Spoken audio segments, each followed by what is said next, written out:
It's a little bit harder off grass. It's not good, but it's not that. All right, so you got some issues. I mean, everybody does. I can tell you that right now. All right, so the first problem you have is you don't maintain. Your head can move some, but yours moves too much, way too much. Okay. So you stand up. Your left shoulder doesn't go down enough on the backswing.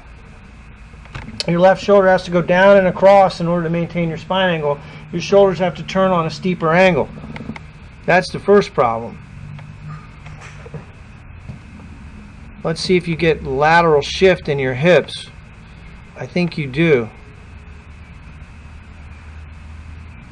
Well, a little bit, but not too bad.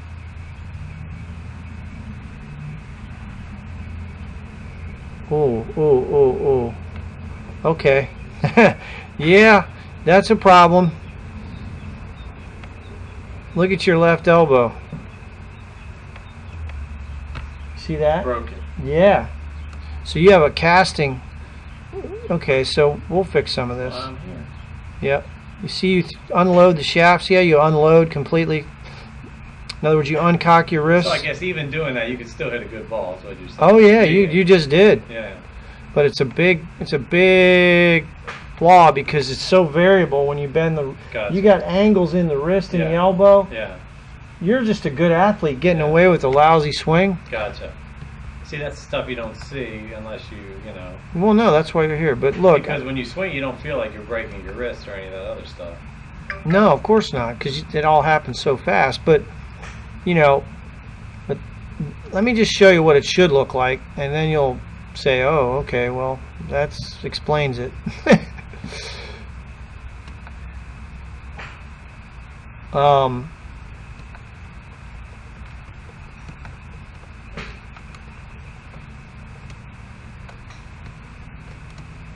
Alright, so have a watch here.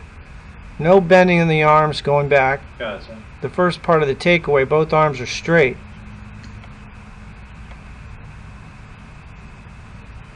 Which you do okay right here. And then it starts to break. But your wrist don't ever cock. Watch his left arm and shaft form a 90-degree angle right there. So when the left arm's parallel to the ground, the wrist should cock. Yours don't. So you lose a lot of power there. You still don't have much wrist bend. You collapse your left elbow, which is a function of just not being flexible in your shoulder, but you got to push the club away from you to get more distance. Gotcha. Push your hands out a little more. Now in the downswing, you're supposed to initiate the downswing from the ground up. Gotcha. Okay, and you want to retain the wrist cock. See how he's got a 90-degree angle between the left arm and the shaft, or close to it.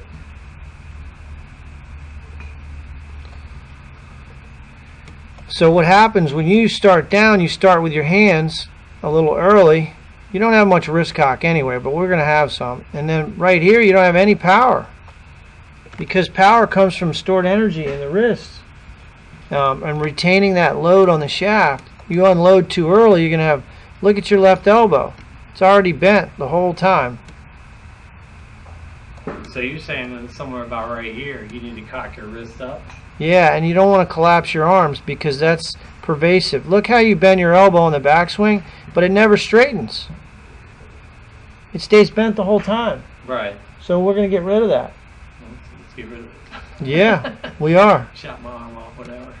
Yeah, so we're going to push the club back. When you take it back, push your hands as far away from your body as you can. So more up. Yeah, but then cock your wrist. So right here, we got to do some, hold on. Let me turn this. I got to send this to you, but I got to change.